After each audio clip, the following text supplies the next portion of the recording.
Sir P got dragged into the mix in Shawn Storm's sister's affidavit. She claims Sir P's YouTube antics might mess up Shawn's shot at a fair retrial for the Clive "Lizard" Williams case.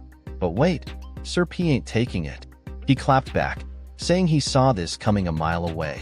He's calling out the whole trial's too public argument, pointing out that if a YouTuber's opinions could sway a jury, then what about all those big names backing the accused? Is Sir P really more powerful than all of them combined? And he's got a point. Sir P argues that public opinion doesn't hold sway in the courtroom anyway, so why all the fuss? He even hinted at apologizing to Shawn Storm soon. But here's the kicker. Shawn's fam says they're strapped for cash for a retrial in a system they call unjust. Meanwhile, Cartel's son tried to pull a move, claiming Cartel's health can't handle another trial.